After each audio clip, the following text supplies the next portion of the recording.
이번 주 말씀 묵상입니다. 오늘의 말씀은 로마서 3장 24절 말씀이에요.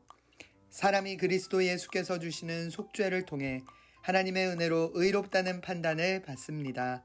그것은 하나님께서 거저 주시는 선물입니다. 아멘.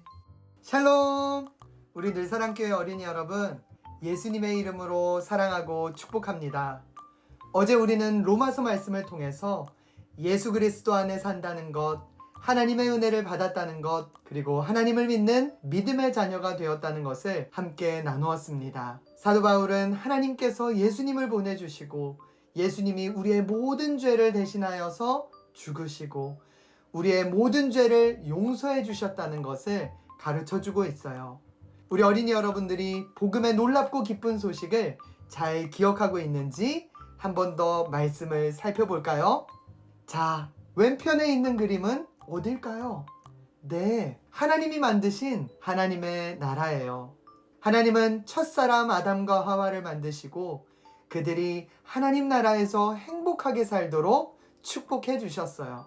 그런데 아담과 하와가 하나님의 말씀을 지키지 않는 불순종의 죄를 지은 거예요. 두 사람이 죄를 지은 이후로 이 세상에는 죄가 들어오게 되었어요.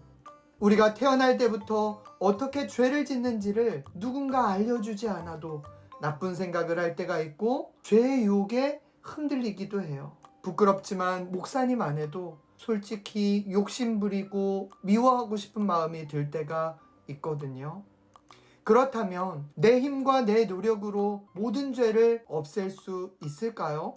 내 마음과 기분을 무겁게 하는 죄를 어떻게 하면 이길 수 있을까요? 성령 하나님은 지금도 우리에게 하나님의 말씀대로 살아야 해, 믿음으로 이길 수 있어, 이런 선한 양심의 소리를 날마다 들려주시고 언제나 우리에게 믿음의 용기와 지혜를 주고 계세요.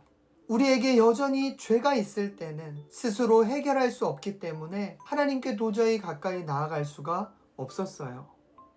그런데 우리에게 아주 기쁘고 희망찬 소식이 있습니다. 그것은 죄를 미워하시는 하나님이 죄인을 불쌍히 여기신다는 거예요. 하나님은 죄인으로 살던 우리를 너무도 사랑하셔서 자신의 하나뿐인 아들 예수님을 이 땅에 보내주셨어요.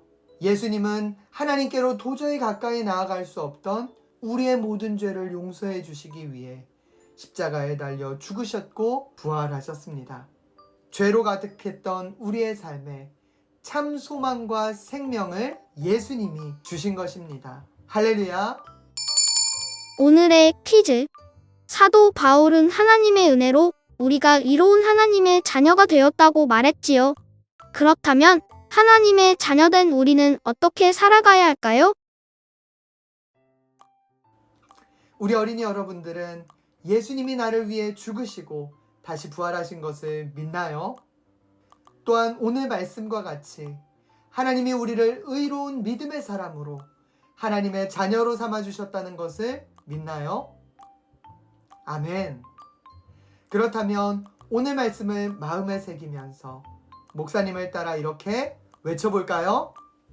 하나, 예수님은 우리의 죄를 용서해 주시고 예수님은 우리의 죄를 용서해 주시고 우리를 의롭게 변화시켜 주셨어요. 우리를 의롭게 변화시켜 주셨어요.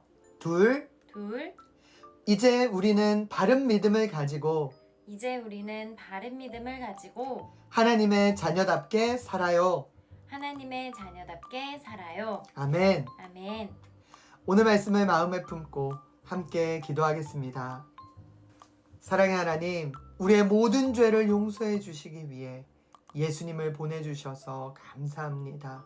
오늘 예수님 안에서 하나님의 은혜를 풍성히 누리는 우리 어린이들과 믿음의 가정 되게 하여 주시고 특별히 5월 한 달 하나님의 자녀답게 바른 믿음으로 살아가는 우리 모두가 되게 하여 주세요.